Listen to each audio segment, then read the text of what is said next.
Nunca pensé que llegaría el día en que tendría que suplicar por un techo. La vida en Madrid había sido buena conmigo y con mi hija Ana durante años, hasta que la empresa donde trabajaba cerró sus puertas y, como una ficha de dominó, todo lo demás se vino abajo. El desalojo de nuestro piso fue el último golpe, así que con una maleta y la mano pequeña de mi hija entre mis dedos, tomamos el autobús hacia Sevilla, donde vivía mi tía Carmen. Siempre había recordado a la tía Carmen como una mujer afable, con esa calidez andaluza que te hace sentir en casa aunque estés lejos de ella. Sus llamadas en Navidad y algún que otro cumpleaños mantenían viva esa imagen. «Siempre serás bienvenida en mi casa, Lucía», solía decirme. Qué ingenua fui al creerle. El taxi nos dejó frente a una casa encalada de blanco, con macetas de geranios rojos colgando de las ventanas, típica del barrio de Santa Cruz. Ana abrió los ojos maravillada. A sus 6 años, Sevilla parecía un cuento de hadas después de los bloques grises de nuestro barrio en Madrid.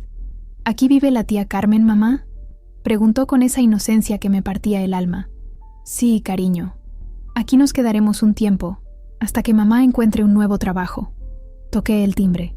Los segundos se hicieron eternos hasta que la puerta se abrió. Ahí estaba Carmen, con su pelo teñido de castaño y su bata de estar por casa. Su sonrisa se congeló al vernos. «Lucía, no esperaba que llegaran hoy». Mentía. Le había enviado 3 mensajes confirmando nuestra llegada, y ella había respondido al último con un escueto «Vale», pero decidí no mencionarlo. «Hola tía, gracias por recibirnos. Esta es Ana». Mi hija, siempre educada, extendió su manita.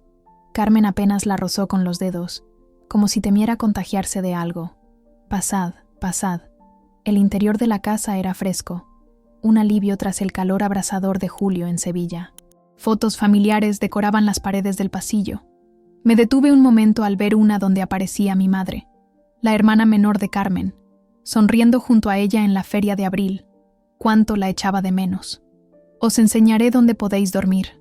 La seguimos por un pasillo hasta llegar a una pequeña sala con un televisor antiguo y un sofá. Carmen se detuvo allí. «El sofá se hace cama. Tendréis que acomodaros aquí». «¿En el salón?», pregunté confundida. Pensé que quizás podríamos usar la habitación de invitados. «Solo serán unas semanas, te lo prometo».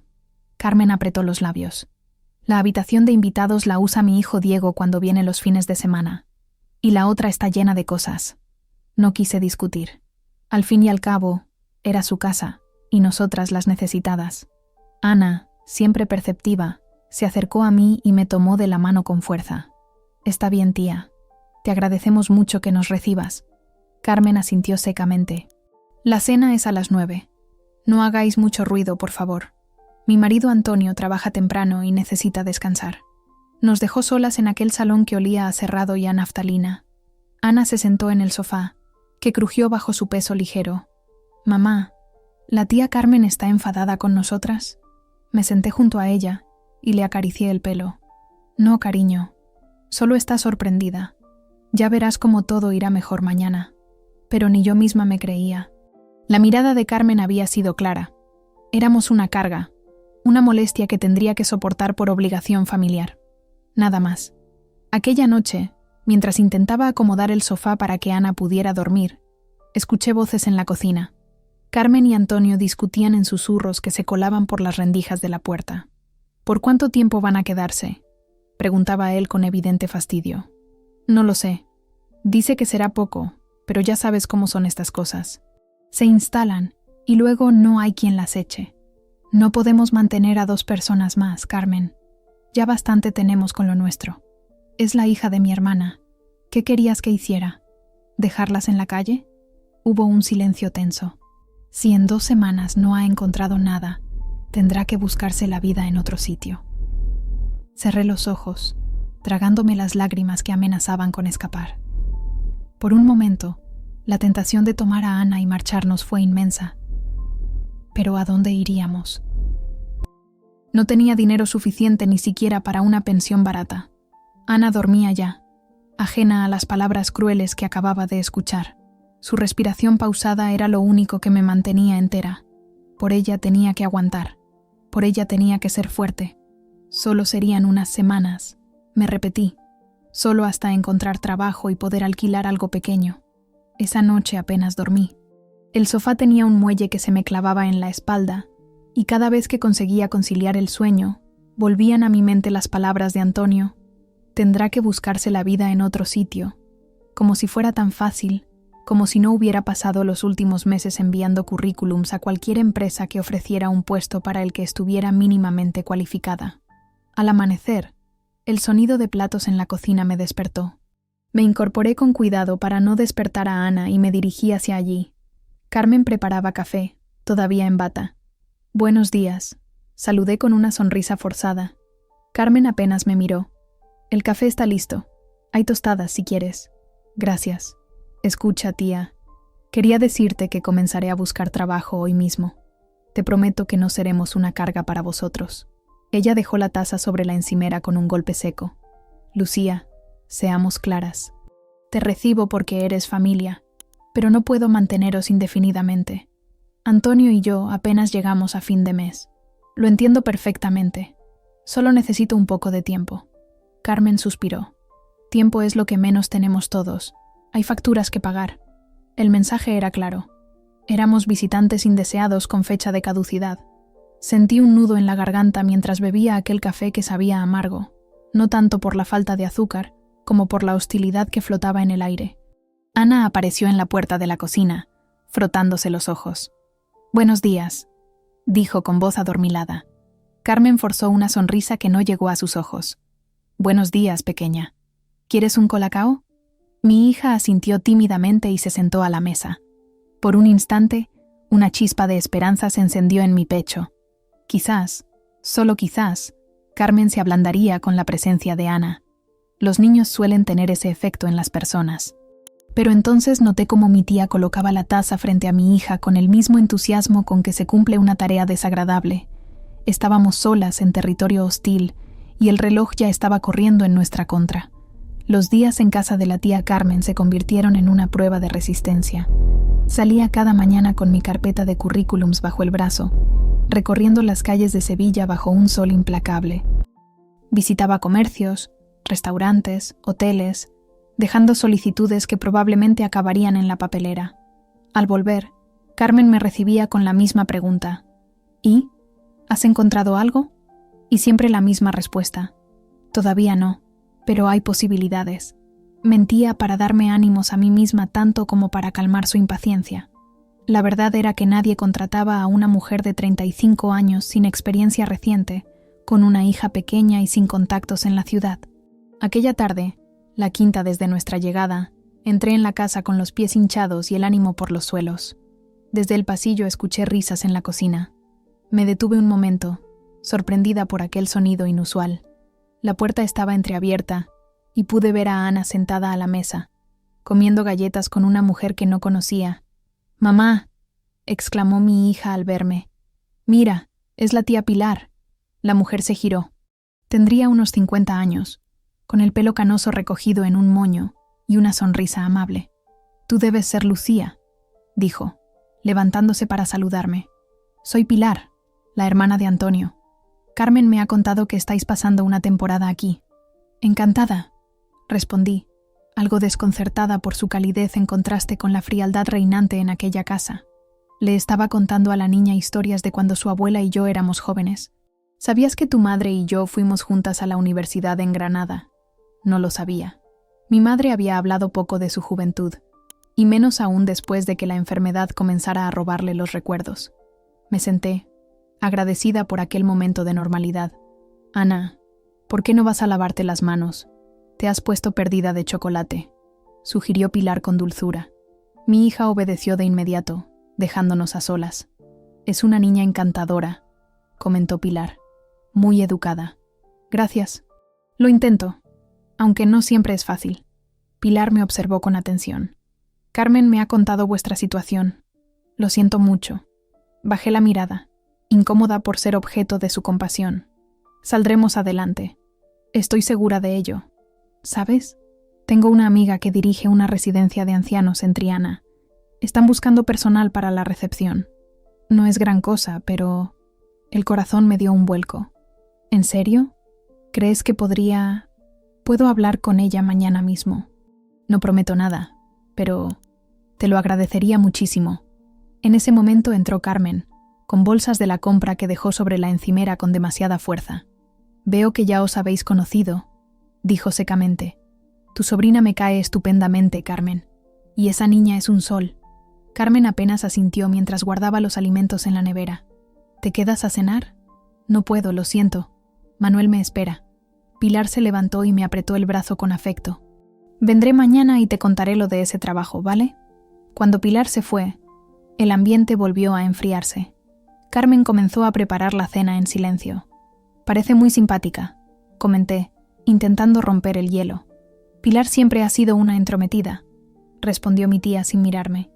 No te hagas ilusiones con ese trabajo. Seguramente ya habrán contratado a alguien. Sus palabras me dolieron, pero no tanto como lo que vino después. Durante la cena, con Antonio y Ana presentes, Carmen no perdió oportunidad de hacer comentarios hirientes disfrazados de preocupación. Lucía nunca tuvo mucha suerte con los empleos, comentó mientras servía la sopa. Ya en Madrid saltaba de trabajo en trabajo, ¿verdad? Trabajé 5 años en la misma empresa, tía, hasta que cerró. Claro. Pero antes de eso, ¿cuántos trabajos tuviste? ¿3? ¿4? Antonio comía en silencio, mirando su plato como si la conversación no fuera con él. Ana, a mi lado, jugaba con la comida, claramente incómoda. Bueno, cuando terminé la universidad probé diferentes cosas hasta encontrar mi camino, respondí, esforzándome por mantener la calma. Ese es el problema de vuestra generación, intervino Antonio de repente. Queréis encontrar trabajos perfectos, con buenos sueldos y sin esfuerzo. En mis tiempos uno aceptaba lo que había y punto. Respiré hondo. Te aseguro que no me importa el esfuerzo. Aceptaré cualquier trabajo digno que me permita cuidar de mi hija. Pues llevas casi una semana aquí y nada, dijo Carmen con una mueca. A lo mejor deberías bajar tus expectativas. Mamá trabaja muy duro, exclamó Ana de repente, con los ojos brillantes de lágrimas contenidas. No es justo lo que dices. Un silencio incómodo cayó sobre la mesa. Carmen miró a mi hija con sorpresa, como si no esperara que una niña de 6 años fuera capaz de defender a su madre. Ana, cariño, termina tu cena, dije suavemente, acariciándole el pelo. Los niños de hoy no respetan a los mayores, murmuró Carmen. Mi hija es perfectamente respetuosa, respondí, sintiendo cómo la ira crecía en mi interior. Solo dice la verdad.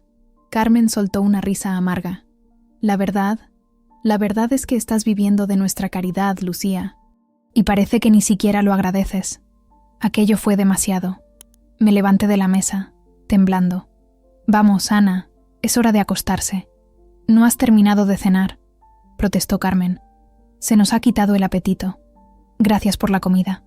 Esa noche, mientras acostaba a Ana en aquel incómodo sofá, mi hija me preguntó con voz pequeña, ¿por qué la tía Carmen es tan mala con nosotras, mamá? Me tumbé a su lado, abrazándola. No es mala, cariño. Solo está preocupada por sus cosas. No todas las personas saben ser amables cuando tienen problemas. Pero nosotras tenemos problemas y somos amables, razonó ella con esa lógica aplastante de los niños. Sonreí en la oscuridad. Tienes razón. Eso es porque tú eres la niña más lista y buena del mundo. Cuando Ana por fin se durmió, me quedé mirando al techo, conteniendo las lágrimas. La conversación con Pilar había sido un rayo de esperanza, pero las palabras de Carmen habían empañado ese momento. ¿Y si tenía razón? ¿Y si estaba siendo demasiado selectiva, demasiado orgullosa? A la mañana siguiente, Carmen dejó una nota en la cocina. Hay pan y café. No hagáis ruido. Volvemos tarde. Ni un buenos días, ni un que tengas suerte. Solo instrucciones frías que dejaban claro que éramos intrusas en su espacio.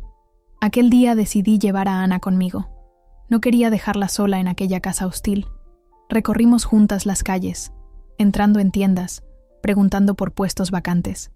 Mi hija me observaba con admiración cada vez que me armaba de valor para entregar un currículum o presentarme a una entrevista improvisada.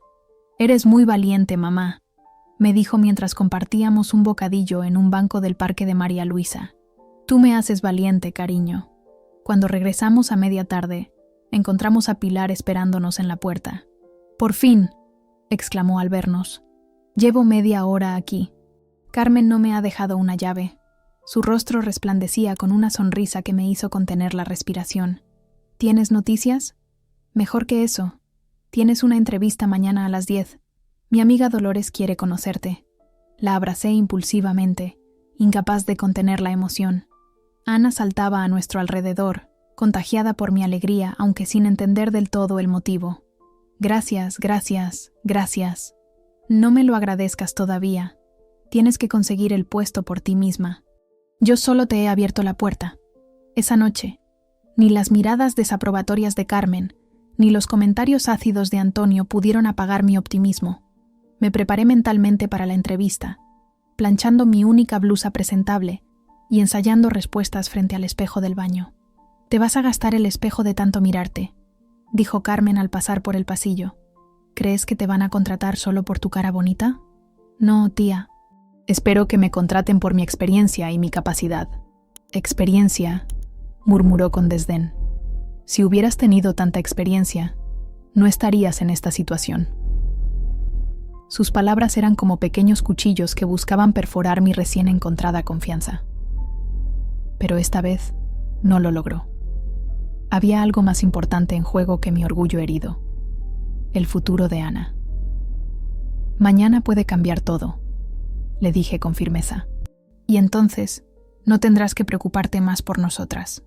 Carmen me miró fijamente, y por un instante creí ver algo parecido al arrepentimiento en sus ojos. Pero fue solo un destello, rápidamente reemplazado por su habitual frialdad. «Ya veremos», dijo, alejándose por el pasillo. Esa noche, mientras Ana dormía pacíficamente, me permití soñar con un pequeño apartamento propio, con un trabajo estable, con una vida digna lejos de las palabras hirientes y las miradas de desprecio. Mañana sería un nuevo día. Mañana tendría una oportunidad. Aquella noche fue la más larga de todas. A pesar del cansancio, me resultaba imposible conciliar el sueño. El sofá, que ya era incómodo de por sí, parecía haberse convertido en una tortura medieval. Cada muelle se clavaba en mi espalda como un recordatorio de nuestra precaria situación. Ana dormía acurrucada contra mí, su respiración tranquila contrastando con mi inquietud. Acaricié suavemente su pelo, intentando no despertarla. Su carita, iluminada tenuemente por la luz que se colaba desde la calle, mostraba una paz que yo envidiaba. Los niños tienen esa capacidad de adaptarse, de encontrar pequeños momentos de felicidad, incluso en las circunstancias más adversas. ¿Cuánto tiempo más podría protegerla de la crueldad del mundo? ¿Cuánto tardaría en darse cuenta de que su madre estaba al borde del abismo? El reloj de la cocina marcaba las horas con un tic-tac que retumbaba en el silencio de la noche. Las 2, las 3, las 4. Repasaba mentalmente las posibles preguntas de la entrevista. Ensayaba respuestas que sonaran convincentes sin parecer desesperadas. Porque lo estaba, desesperada. A las 5:30 escuché movimiento en la habitación principal. Antonio se levantaba para ir a trabajar. Sus pasos pesados recorrieron el pasillo hasta el baño, luego a la cocina. Fingí dormir cuando pasó frente al salón.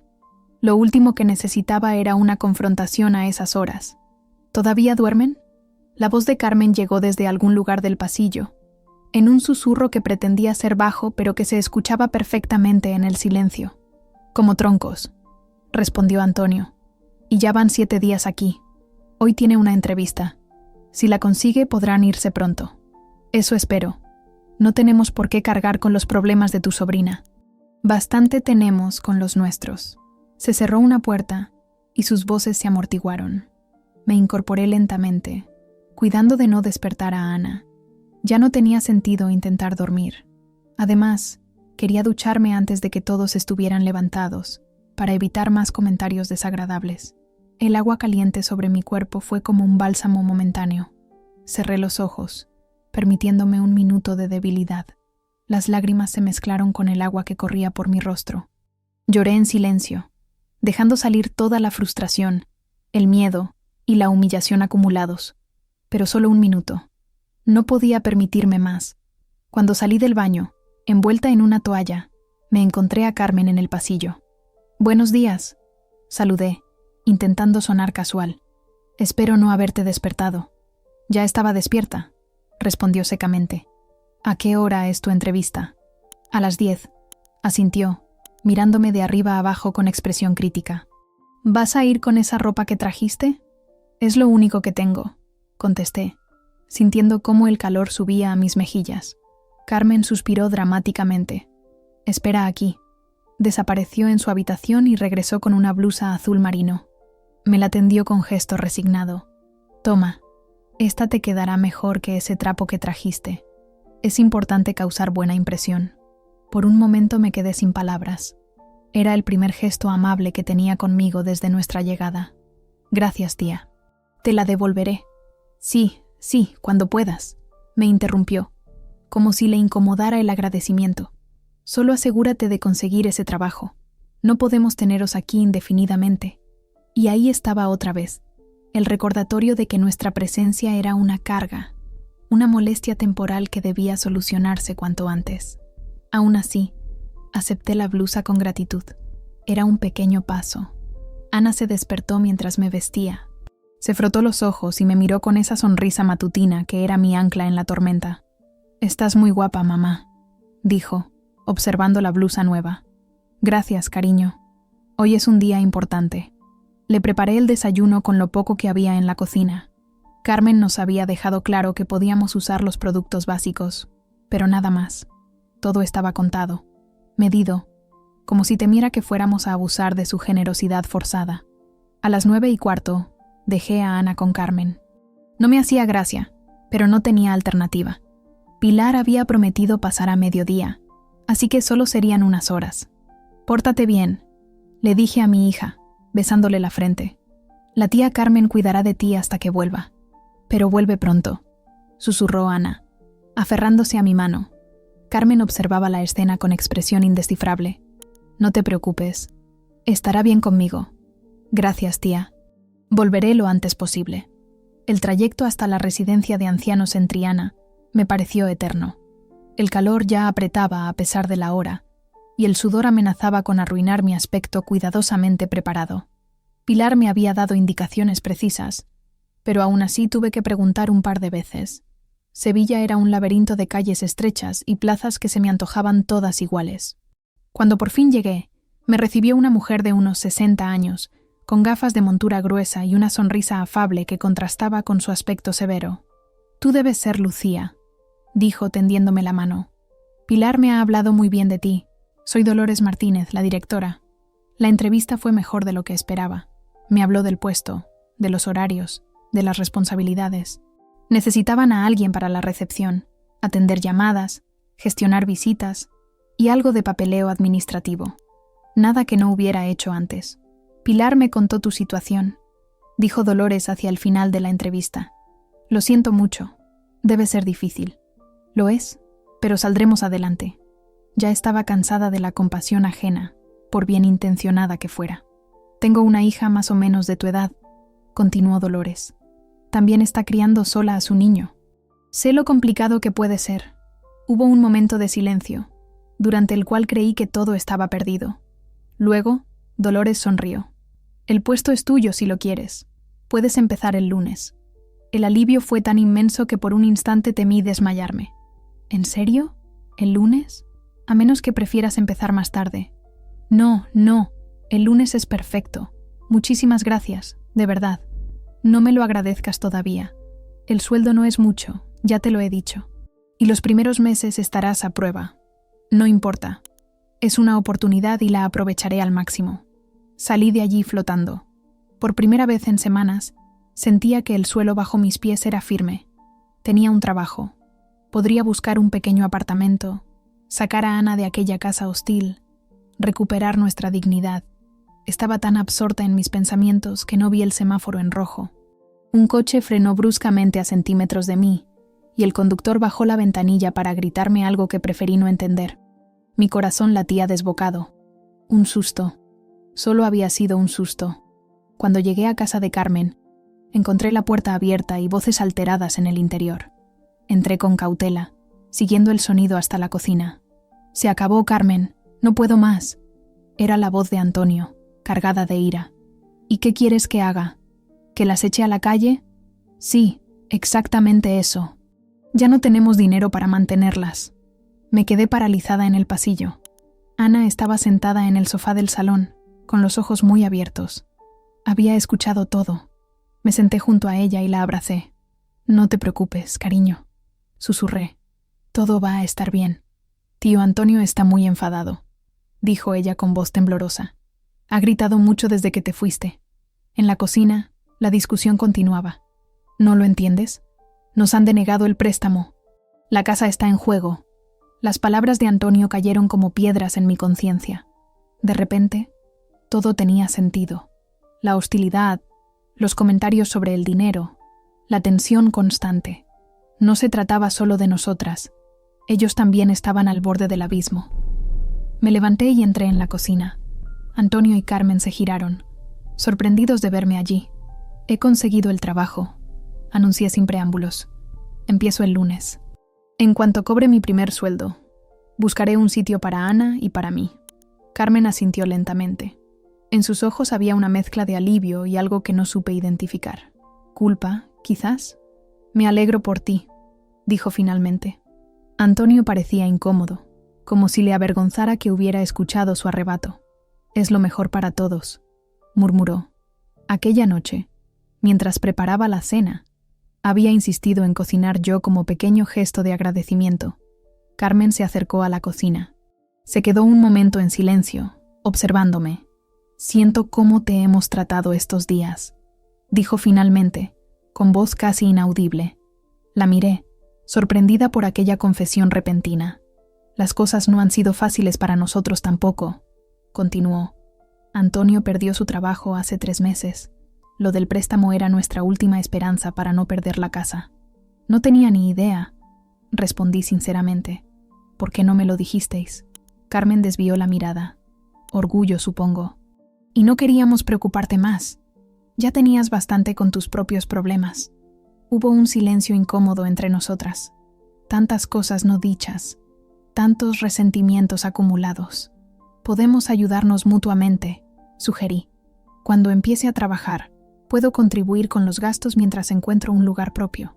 «No será necesario», respondió Carmen. «Pilar nos ha ofrecido un préstamo.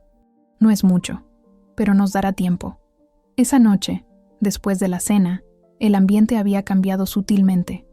No éramos de repente una familia feliz, pero al menos la hostilidad abierta había dado paso a una tregua incómoda. Cuando me acosté junto a Ana en aquel sofá que tantas noches de insomnio me había provocado, sentí por primera vez que podía respirar. El futuro seguía siendo incierto, pero ahora había un camino, una dirección. «Mamá», susurró Ana en la oscuridad. «¿Vamos a estar bien?» «Sí, cariño», respondí, besando su frente. «Vamos a estar bien». Y por primera vez en mucho tiempo lo creía de verdad. Las noches de sufrimiento no habían terminado, pero al menos ahora sabía que tendrían un final, y eso era suficiente para seguir luchando. El lunes llegó con la promesa de un nuevo comienzo. Me levanté antes que nadie, nerviosa pero decidida. Mi primer día de trabajo, el primer paso hacia nuestra independencia. Desperté a Ana con suavidad, ayudándola a vestirse en silencio para no molestar a Carmen y Antonio. «¿Hoy empiezas a trabajar, mamá?», preguntó mi hija mientras le peinaba el pelo. «Sí, cariño. La tía Pilar vendrá a buscarte y te llevará al colegio.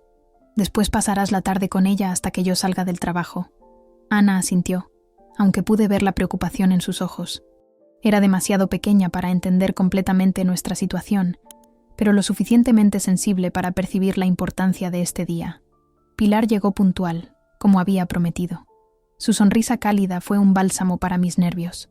«Todo saldrá bien», me aseguró mientras tomaba la mano de Ana. «Dolores es exigente pero justa, y esta pequeñaja y yo lo pasaremos de maravilla, ¿verdad?». Mi hija sonrió tímidamente. En los pocos días que llevábamos en Sevilla, había desarrollado un cariño especial por Pilar, la única persona que nos había tratado con genuina amabilidad. La residencia de ancianos, Las Golondrinas, se encontraba en un edificio antiguo pero bien conservado cerca del río Guadalquivir. El olor a café y a desinfectante me recibió al entrar. Dolores me esperaba en la recepción, lista para mostrarme mis funciones. El día transcurrió en un torbellino de nuevas caras, procedimientos y responsabilidades. Atendí llamadas, organicé visitas, completé formularios. Cuando llegó la hora de salir, estaba agotada pero satisfecha. Había superado el primer día sin grandes contratiempos. Pilar y Ana me esperaban en un pequeño parque cercano. Mi hija corrió hacia mí en cuanto me vio, abrazándose a mis piernas con fuerza. «Mamá, la tía Pilar me ha comprado un helado y hemos visto patos en el río». Besé su cabeza, agradecida por aquellos pequeños momentos de normalidad en medio de tanto caos. «¿Te has portado bien?» «Has sido un ángel», confirmó Pilar acercándose. «¿Y tú? ¿Qué tal el primer día?» «Bien, creo. Hay mucho que aprender, pero Dolores parece contenta». «Estupendo. Os acompaño a casa». Durante el camino, Pilar me explicó que había estado buscando información sobre posibles pisos de alquiler para nosotras. «Hay uno en Triana que podría interesarte. Es pequeño pero está en buen estado, y el alquiler es razonable. Podemos ir a verlo el fin de semana, si quieres». Le agradecí su ayuda, aunque sabía que tendría que esperar a cobrar mi primer sueldo antes de poder plantearme cualquier mudanza. Por ahora, tendríamos que seguir soportando la tensa convivencia con Carmen y Antonio. Al llegar a la casa, encontramos la puerta entreabierta. Nos miramos extrañadas. «Carmen», llamó Pilar mientras entrábamos. No hubo respuesta, pero escuchamos voces provenientes del salón. Voces desconocidas. Dejamos las bolsas en la entrada y nos dirigimos hacia allí. Lo que vi me dejó paralizada. Carmen y Antonio estaban sentados en el sofá, con expresiones que oscilaban entre la sorpresa y el miedo. Frente a ellos, un hombre de mediana edad con traje impecable hojeaba unos documentos. A su lado, otro hombre más joven tomaba notas en una tableta. «¿Qué ocurre aquí?», preguntó Pilar adelantándose. El hombre del traje levantó la mirada. Sus ojos, de un azul acerado, se posaron primero en Pilar, luego en mí, y finalmente en Ana, que se escondía detrás de mis piernas. «Buenas tardes», saludó con voz grave. «Soy Javier Mendoza, abogado. ¿Es usted Lucía Vargas?» Mi corazón dio un vuelco. «Sí, soy yo». «Perfecto. Llevamos buscándola varios días». Carmen se removió incómoda en el sofá. «Llegaron hace una hora preguntando por ti. No sabíamos qué decirles». El abogado se levantó y me tendió uno de los documentos que sostenía. «Esto es para usted». Con manos temblorosas, tomé el papel y comencé a leerlo. Las palabras bailaban ante mis ojos, formando frases que no terminaba de comprender. Herencia, propiedad, fallecimiento. Miguel Vargas. «No entiendo», murmuré. «¿Mi padre? Pero él murió hace más de 10 años». «Efectivamente», confirmó el abogado. «Su padre, Miguel Vargas, falleció en 2015. Sin embargo, existía un testamento que no había sido ejecutado hasta ahora debido a complicaciones legales». Pilar se acercó y me puso una mano en el hombro, ofreciéndome apoyo silencioso. Ana seguía aferrada a mí, observando la escena con ojos asustados. Su padre dejó una propiedad a su nombre, un piso en el centro de Sevilla que ha estado alquilado desde su fallecimiento. Los ingresos se han estado acumulando en una cuenta bancaria a la espera de que usted fuera localizada. Mi mente intentaba procesar esta información. Mi padre, a quien apenas había conocido, que nos había abandonado cuando yo tenía 7 años, ¿me había dejado una propiedad? Era difícil de creer. ¿Cómo me encontraron? Su madre nos proporcionó su última dirección conocida en Madrid. Cuando descubrimos que ya no vivía allí, seguimos investigando hasta dar con su tía Carmen. Miré a mi tía, que mantenía la vista fija en el suelo. Algo no encajaba. Pero si vinieron preguntando por mí, Carmen debió decirme. Un silencio incómodo llenó la habitación. El abogado carraspeó. «De hecho, señora Vargas, esta es nuestra segunda visita. Vinimos hace 5 días, pero se nos informó que usted no se encontraba aquí». Sentí como si me hubieran dado un puñetazo en el estómago. 5 días atrás ya estábamos instaladas en casa de Carmen. Ella había mentido. Había ocultado deliberadamente esta información. Antonio se levantó de repente. «Creo que deberíamos dejarles hablar en privado», dijo, dirigiéndose a la puerta. Carmen le siguió, evitando mi mirada. Una vez que salieron, el abogado continuó explicando los detalles de la herencia. El piso era mío. El dinero acumulado por los alquileres durante esos años también. Una suma considerable que cambiaría por completo nuestra situación. ¿Cuándo podré ver el piso? Pregunté aún aturdida. Cuando usted lo desee. El inquilino actual finaliza su contrato este mes. Podríamos visitarlo mañana mismo, si le parece bien. Asentí, incapaz de articular palabras. El hombre más joven me entregó una tarjeta. Estos son nuestros datos de contacto. Por favor, llámenos cuando decida qué hacer con la propiedad. Después de que se marcharan, nos quedamos las tres en silencio. Pilar fue la primera en hablar. Esto es increíble, Lucía. Es como un milagro. Lo era. Un milagro inesperado que había llegado justo cuando más lo necesitábamos. Pero la felicidad por esta noticia se veía empañada por la traición de Carmen. No puedo creer que me lo ocultara, dije en voz baja. Sabía lo desesperadas que estábamos. Quizás deberías hablar con ella, sugirió Pilar, siempre conciliadora. Debe tener sus razones. Ana, que había permanecido callada, tiró suavemente de mi mano. ¿Vamos a tener nuestra propia casa, mamá? Me agaché para ponerme a su altura y la abracé con fuerza. Sí, cariño. Vamos a tener nuestra propia casa. Esa noche, después de que Ana se durmiera, busqué a Carmen. La encontré en la cocina, preparando la cena con movimientos mecánicos. ¿Por qué lo hiciste?, pregunté directamente. ¿Por qué les dijiste que no estaba aquí? Carmen dejó de cortar verduras y se quedó inmóvil, con la cabeza baja. Fue Antonio, respondió finalmente. Cuando vinieron, él atendió la puerta. Les dijo que no sabía nada de ti, que hacía años que no nos veíamos. ¿Y tú lo permitiste? Sabías que estábamos durmiendo en tu sofá, que apenas teníamos dinero para comer. Carmen se giró hacia mí. En sus ojos había una mezcla de vergüenza y algo más. ¿Miedo? Antonio pensó. Pensamos que quizás podríamos quedarnos con el piso. La confesión me dejó sin aliento. La magnitud de la traición era aún mayor de lo que había imaginado. ¿Quedarse con mi piso? ¿Con lo que me dejó mi padre? Estamos desesperados, Lucía. Vamos a perder esta casa. Pensamos que si no aparecías, si nadie te encontraba, eventualmente la propiedad pasaría a los familiares más cercanos. A nosotros. La rabia me inundó, haciéndome temblar. Todas las humillaciones, el trato frío, las palabras hirientes, todo cobraba un nuevo significado ahora. No era solo resentimiento o fastidio por nuestra presencia. Era un plan calculado para aprovecharse de nuestra vulnerabilidad. ¿Cómo pudiste? Mi voz sonaba extraña, ahogada por la emoción. Somos familia. Ana es tu sobrina nieta. Dormíamos en tu suelo mientras planeabas robarnos. Carmen no respondió. No había nada que pudiera decir para justificar lo que habían hecho. Me di la vuelta, incapaz de seguir en la misma habitación que ella. Mañana nos iremos, dije antes de salir. No te preocupes. No tendrás que soportarnos ni un día más. Esa noche, mientras contemplaba el techo desde el incómodo sofá, sentí una extraña mezcla de emociones. Dolor por la traición de mi propia familia, pero también alivio. Por fin teníamos un camino claro hacia adelante.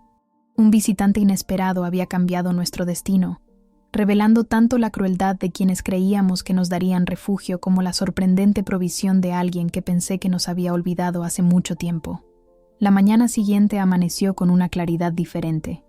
Recogí nuestras escasas pertenencias en silencio, mientras Ana dormía un poco más. No había mucho que empacar. La misma maleta con la que habíamos llegado, ahora incluso más ligera. Es curioso cómo la esperanza puede pesar más que todas tus posesiones juntas. Cuando Antonio entró en la cocina para prepararse el café, se detuvo en seco al verme. Su rostro palideció, como si hubiera visto un fantasma. «Buenos días», dije con una calma que no sentía. «No te preocupes, solo estoy preparando un poco de desayuno para Ana antes de irnos. No te molestaremos más». Antonio carraspeó incómodo. «Lucía, sobre lo de ayer, no hace falta que digas nada», le interrumpí. «De verdad, no era nada personal», insistió él, con esa frase absurda que la gente usa cuando ha hecho algo imperdonable. «Estábamos desesperados». «Lo entiendo perfectamente», respondí, sirviéndome una taza de café. «La desesperación nos hace cometer errores, algunos más graves que otros». Se hizo un silencio espeso, casi palpable. Antonio se sirvió café con manos temblorosas, derramando algunas gotas sobre la encimera. No se molestó en limpiarlas. «¿A dónde iréis?», preguntó finalmente. «Pilar nos ha ofrecido quedarnos con ella hasta que pueda ocupar el piso». Antonio asintió, evitando mi mirada. Es buena persona, mi hermana. Sí, lo es. En ese momento, Carmen apareció en la puerta de la cocina. Tenía los ojos enrojecidos, como si hubiera pasado la noche llorando. Me pregunté si realmente sentía remordimiento o solo lamentaba haber sido descubierta. Lucía, comenzó, con voz quebrada. La miré, esperando. Parte de mí deseaba que dijera algo que pudiera arreglar lo que habían hecho, aunque sabía que era imposible. Hay heridas que no se cierran con palabras. Te he preparado algo para el camino, dijo finalmente, colocando sobre la mesa un pequeño paquete envuelto en papel de aluminio. Son magdalenas. Recuerdo que te gustaban cuando eras pequeña. El gesto, tan insignificante comparado con la magnitud de su traición, me provocó una risa amarga. Gracias, tía. Muy considerado. Carmen se retorció las manos, evidentemente incómoda con mi respuesta. Sé que no merecemos tu perdón. Tienes razón, no lo merecen, respondí, sintiendo cómo la rabia contenida durante toda la noche comenzaba a liberarse. ¿Sabes lo que más me duele? No es que quisieran quedarse con el piso. Es que me vieron sufrir. Vieron a una niña de 6 años dormir en el suelo, y aún así decidieron seguir adelante con su plan. Antonio dio un paso atrás, como si mis palabras fueran proyectiles que pudieran herirle físicamente. Carmen permanecía inmóvil, con la mirada fija en el suelo. Éramos familia, continué, bajando la voz para no despertar a Ana. Acudí a ustedes porque creí que, a pesar de todo, la sangre significaba algo, pero me equivoqué. No queríamos hacerles daño, murmuró Carmen. ¿No? ¿Y qué pensaban que pasaría con nosotras? ¿Creían que mágicamente encontraríamos otro lugar donde vivir? ¿Que desapareceríamos convenientemente de sus vidas? Ninguno de los dos respondió. No había respuesta posible. Un ruido en el pasillo nos alertó de que Ana se había despertado. Sequé rápidamente una lágrima rebelde que había escapado de mis ojos y forcé una sonrisa. Buenos días, cariño. ¿Has dormido bien? Ana asintió, frotándose los ojos. Miró a Carmen y Antonio con cautela, percibiendo la tensión en el ambiente. ¿Nos vamos ya, mamá? Sí, cielo. Desayunamos y nos vamos. La tía Pilar nos espera. Carmen dio un paso adelante, extendiendo una mano hacia Ana como si quisiera acariciarla, pero se detuvo al ver cómo mi hija se pegaba a mis piernas. Ana, dijo con voz suave, quiero que sepas que tu tía Carmen te quiere mucho. A veces los mayores hacemos tonterías, pero eso no significa que no queramos a nuestra familia. Mi hija la miró con esa sabiduría innata de los niños, esa capacidad para ver a través de las palabras y detectar la verdad. Si nos quisieras, no habrías hecho llorar a mi mamá. El golpe fue certero, directo al corazón. Carmen retrocedió como si la hubieran abofeteado. Sus labios temblaron, intentando formar una sonrisa que quedó congelada a medio camino, una mueca de dolor y vergüenza. Antonio, incapaz de soportar más la tensión, murmuró una excusa y salió de la cocina. Lo escuchamos encerrarse en su habitación. Desayunamos en un silencio incómodo. Carmen se movía por la cocina como un fantasma, evitando mirarnos directamente. De vez en cuando, lanzaba miradas furtivas a Ana, como si quisiera grabar su imagen en la memoria. Cuando terminamos, recogí los platos y los lavé meticulosamente. Un último acto de cortesía antes de marcharnos. No hace falta que hagas eso, dijo Carmen. Quiero hacerlo. Así no quedará nada mío en esta casa. El timbre sonó, anunciando la llegada de Pilar. Carmen fue a abrir, y yo terminé de recoger nuestras cosas. ¿Lista para la aventura?, preguntó Pilar al entrar, con esa energía positiva que parecía acompañarla siempre. Más que lista, respondí, colgándome la mochila al hombro y tomando la maleta. En la puerta, me detuve un momento. Una parte de mí quería salir sin mirar atrás, dejar este capítulo doloroso completamente cerrado. Pero otra parte, quizás la más sensata, sabía que los finales absolutos rara vez existen en la vida real. Me giré hacia Carmen, que nos observaba desde el pasillo con ojos húmedos. Adiós, tía. Espero que encuentren una solución para su situación. Ella asintió, incapaz de articular palabra. Sus labios seguían formando esa sonrisa congelada, a medio camino entre el arrepentimiento y la resignación. ¿Podré ver a Ana alguna vez?, preguntó finalmente, con voz apenas audible. Miré a mi hija, que esperaba junto a Pilar con impaciencia infantil por comenzar nuestra nueva vida. Eso dependerá de ella, respondí sinceramente. Cuando sea mayor, podrá decidir a quién quiere tener en su vida. No era una promesa, pero tampoco un rechazo definitivo. Carmen pareció entenderlo, porque asintió lentamente. Es justo, murmuró. Salimos a la calle, donde el sol de Sevilla brillaba con fuerza a pesar de ser temprano. Ana saltaba junto a Pilar, emocionada por la idea de visitar nuestro nuevo piso. Yo caminaba un poco más atrás, cargando con el peso de nuestra maleta y el de los últimos días. ¿Estás bien?, preguntó Pilar, reduciendo el paso para caminar a mi lado. Lo estaré, respondí, y por primera vez en mucho tiempo, lo creía de verdad. Mientras avanzábamos por las calles del barrio, sentí cómo el aire se volvía más ligero con cada paso que nos alejaba de aquella casa. La traición seguía doliendo, pero ya no me aplastaba. Era un dolor que podía cargar sin que me impidiera avanzar.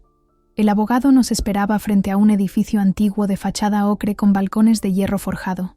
Su expresión seria se suavizó al vernos llegar. «Buenos días, señora Vargas. ¿Lista para conocer su propiedad?» «Lista», confirmé. El portal daba a un patio andaluz precioso, con macetas de geranios y una pequeña fuente en el centro. Subimos por una escalera de mármol hasta el segundo piso. El abogado se detuvo frente a una puerta de madera oscura y me entregó las llaves. «Adelante. Es todo suyo». Con manos temblorosas, introduje la llave en la cerradura. Giró suavemente, como si me diera la bienvenida. Empujé la puerta y entramos. El piso no era grande, pero estaba impecable. Un salón luminoso con balcones a la calle, 2 habitaciones, una cocina pequeña pero funcional y un baño recién reformado. Los muebles eran antiguos pero bien conservados, probablemente los mismos que había dejado mi padre. Ana corrió de habitación en habitación, maravillada por el espacio. «Mamá, hay una habitación azul, me encanta el azul». La seguí, dejando que su entusiasmo me contagiara. La habitación que tanto le gustaba debía haber sido un dormitorio infantil en algún momento. Las paredes estaban pintadas de un azul celeste suave y había estrellas plateadas pegadas en el techo. «Este era el piso donde vivía tu padre cuando era joven», explicó el abogado, que nos había seguido.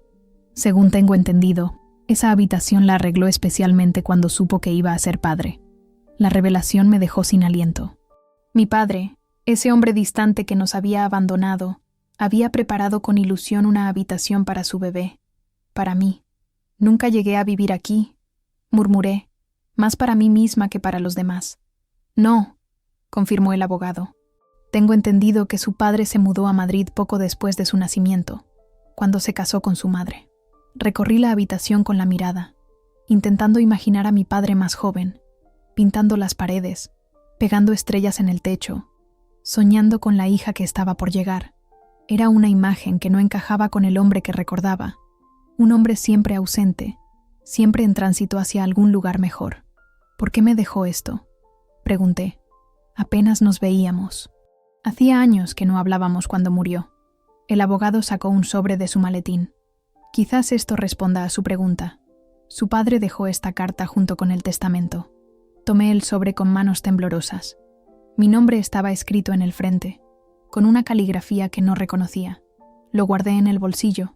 No estaba preparada para leerlo todavía. «El inquilino actual se marchará a final de mes», continuó el abogado, volviendo a temas prácticos. «Pero tengo entendido que quiere mudarse cuanto antes. Hablaré con él para ver si podemos acelerar el proceso». «Se lo agradecería mucho», respondí. Cuando el abogado se marchó, Pilar, Ana y yo nos quedamos un rato más, explorando lo que pronto sería nuestro hogar. Ana había encontrado un viejo oso de peluche en un armario y lo abrazaba como si fuera un tesoro. «Creo que este oso era tuyo, mamá», dijo, mostrándome una etiqueta descolorida en la que apenas se distinguía un nombre. «Lucía». Lo tomé entre mis manos, sintiendo una conexión inesperada con aquel pasado que nunca llegué a vivir. Quizás mi padre, a su manera, siempre había guardado un espacio para mí en su vida, aunque no supiera cómo demostrarlo. «El cuento ha tenido final feliz, después de todo», comentó Pilar, apoyándose en el marco de la puerta. La miré. agradecida por su presencia constante en estos días difíciles. Eso parece. Pero mientras abrazaba a mi hija, con el viejo oso de peluche entre nosotras, pensaba en Carmen y Antonio, en sus sonrisas congeladas por la vergüenza, en sus vidas atrapadas en la desesperación. No todos los cuentos tienen finales felices, y no todas las heridas sanan completamente. Algunas simplemente aprendemos a llevarlas con nosotros, como parte de nuestra historia. Los días siguientes pasaron en un torbellino de actividad.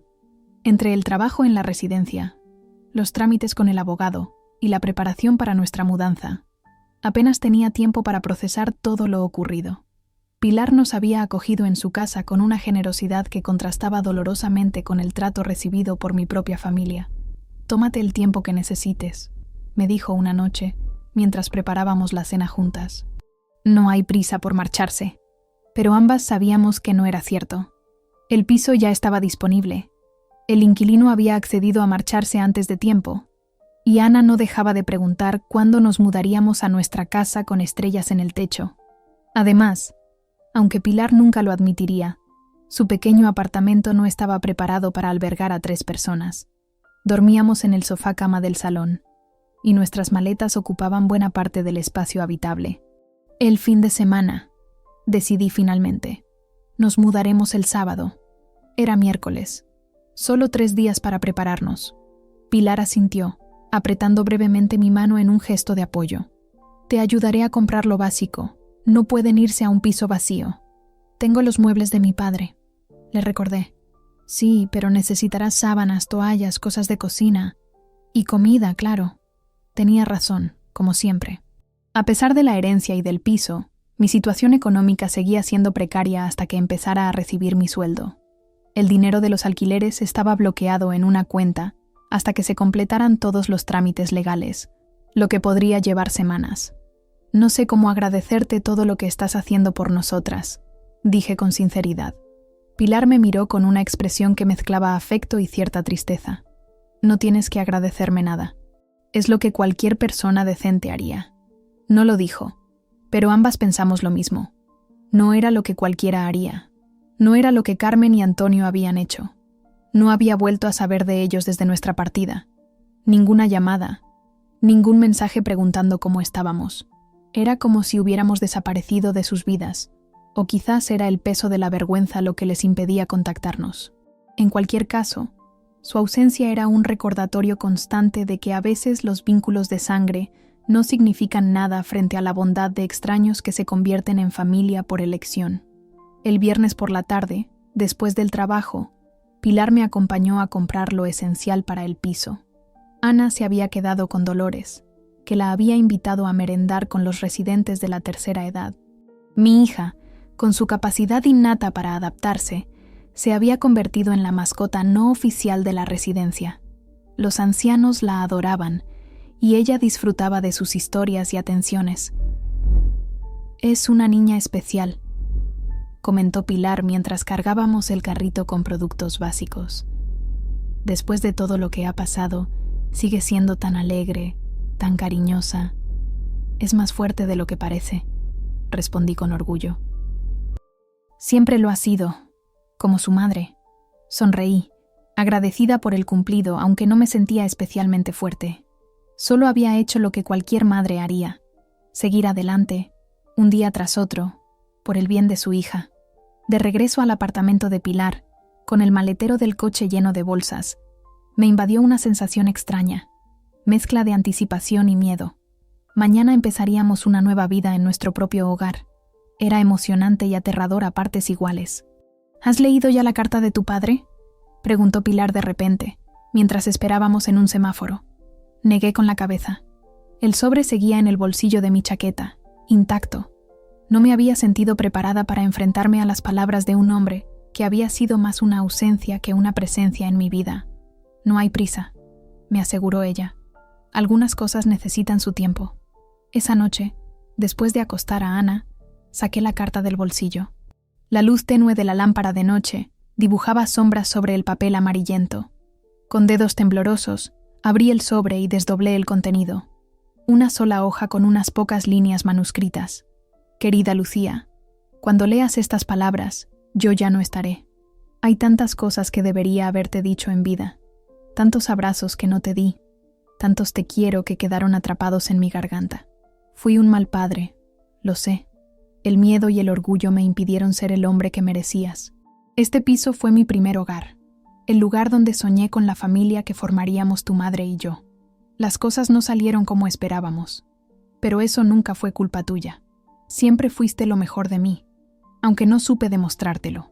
Te dejo este lugar con la esperanza de que encuentres en él la estabilidad que yo no supe darte, que sus paredes te abracen como yo debería haberlo hecho, con amor, a pesar de todo, papá. Las lágrimas corrían libremente por mis mejillas cuando terminé de leer. Era poco, tan poco comparado con todo lo que había faltado, y aún así, significaba tanto. Por primera vez en mi vida adulta, sentí que mi padre no había sido solo el hombre distante que recordaba, sino alguien más complejo, alguien que, a su manera, me había querido. Doblé cuidadosamente la carta y la guardé de nuevo en el sobre. Algún día, cuando Ana fuera mayor, se la mostraría. Le contaría sobre el abuelo que nunca conoció, sobre sus errores y su último gesto de amor. Pero por ahora, era un secreto entre mi padre y yo, un puente frágil tendido sobre años de ausencia. El sábado amaneció radiante, como si el cielo sevillano quisiera celebrar con nosotras este nuevo comienzo. Pilar nos llevó al piso temprano, ayudándonos con las maletas y las bolsas de la compra. «Por fin», exclamó Ana, corriendo hacia la que ya consideraba su habitación en cuanto entramos. Me quedé un momento en la entrada, respirando el aroma peculiar del piso, una mezcla de madera antigua y algo indefinible que debía de ser el olor de mi padre. Por primera vez, sentí que estábamos realmente en casa. «Va a ser un gran hogar», dijo Pilar, como leyendo mis pensamientos. Asentí, incapaz de hablar por el nudo en la garganta. Pasamos la mañana colocando sábanas limpias en las camas, guardando la comida en la despensa, organizando nuestras escasas pertenencias en los armarios. Ana insistió en poner su oso de peluche, ahora bautizado como Estrellita, en honor a las estrellas del techo, en un lugar de honor sobre su almohada. A mediodía, el timbre sonó, sorprendiéndonos. No esperábamos visitas. Pilar abrió la puerta mientras yo terminaba de preparar unos sándwiches para el almuerzo. «Lucía», llamó con voz tensa, «es para ti». Me sequé las manos en un paño de cocina y me dirigí a la entrada. Me detuve en seco al ver quién esperaba en el umbral. Carmen. Estaba más delgada que una semana atrás, con ojeras pronunciadas y el pelo sin su habitual tinte perfectamente aplicado. Entre sus manos sostenía lo que parecía ser una caja de pastelería. «Hola», saludó con voz apenas audible.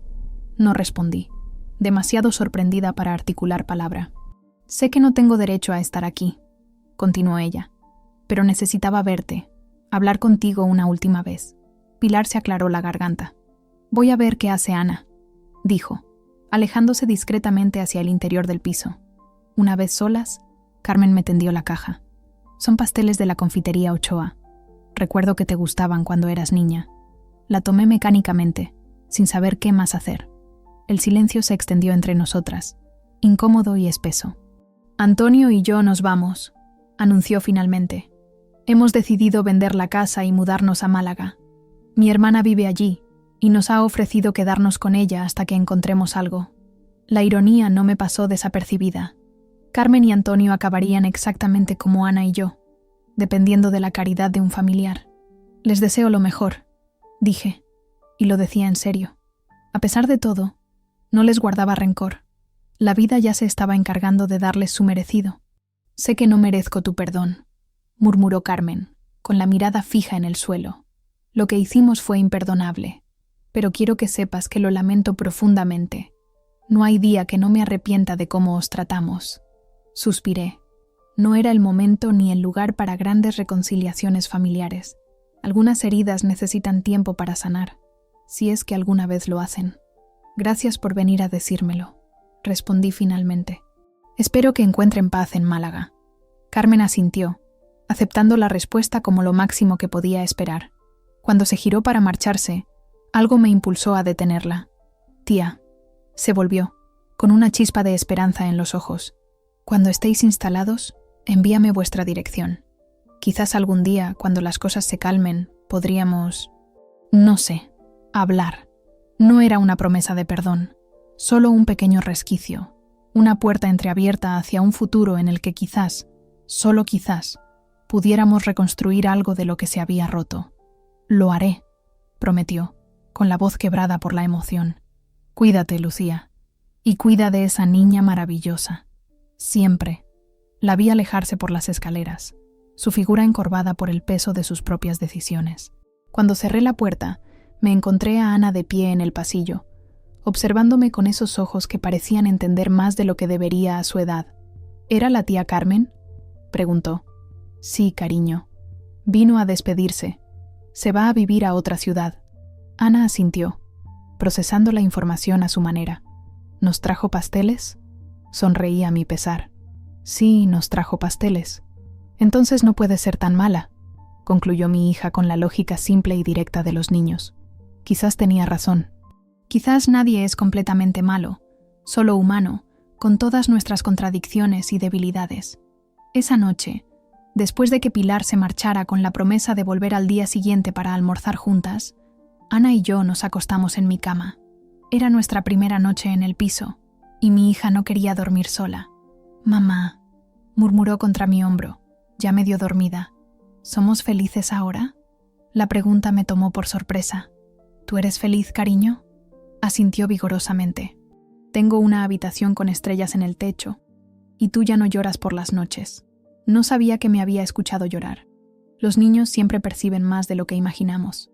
«Entonces sí, somos felices», le aseguré, besando su frente. Y en ese momento, lo éramos.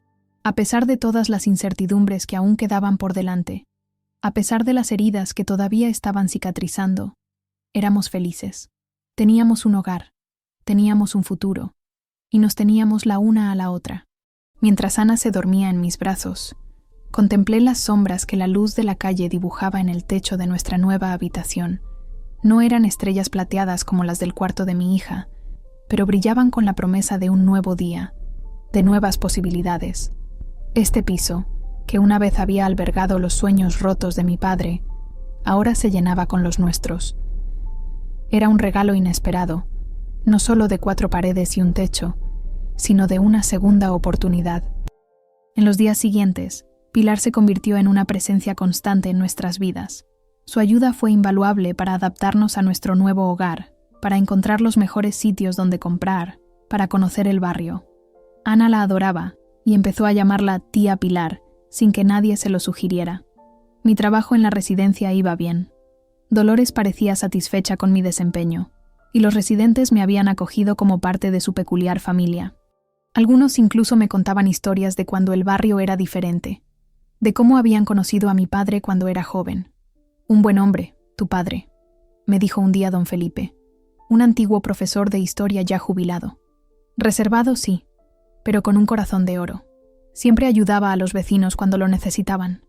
Estas pequeñas revelaciones iban construyendo una nueva imagen de mi padre, una que nunca había conocido. Me preguntaba si habría sido diferente si nos hubiéramos quedado en Sevilla, si hubiéramos vivido en este piso con las estrellas en el techo de la habitación infantil. Pero eran preguntas sin respuesta, y poco a poco aprendí a aceptar lo que fue sin amargura. Una tarde, mientras Ana hacía los deberes que le habían puesto en su nuevo colegio, el teléfono sonó.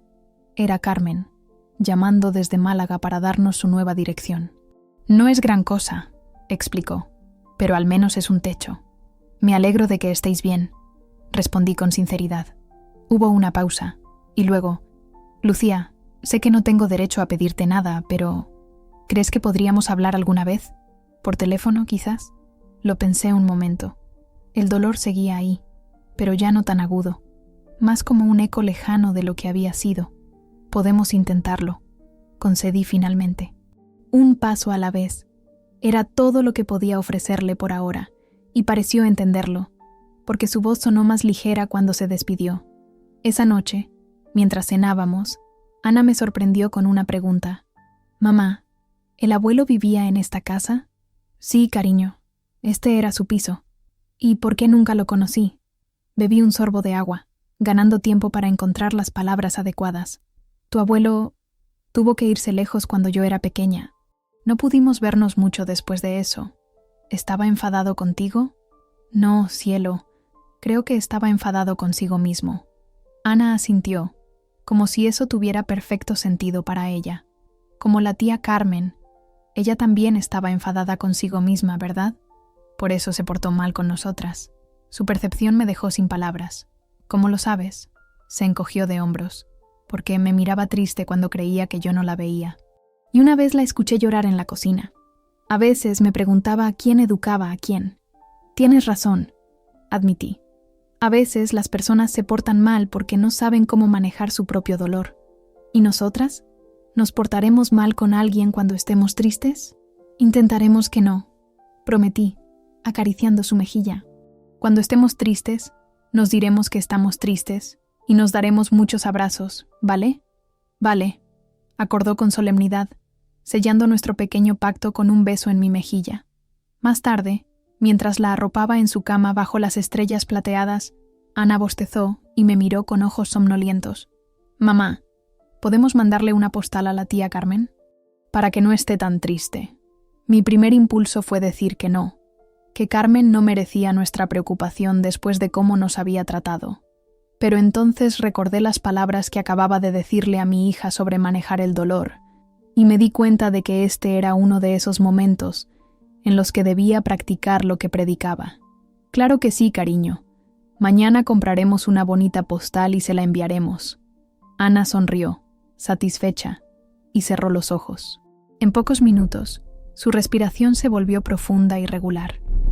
Me quedé un rato más, contemplando las estrellas en el techo, que brillaban tenuemente en la oscuridad. Eran testigos silenciosos de nuestro nuevo comienzo, de las heridas que empezaban a sanar, de las segundas oportunidades que a veces la vida nos regala cuando menos las esperamos. Afuera, Sevilla se preparaba para dormir.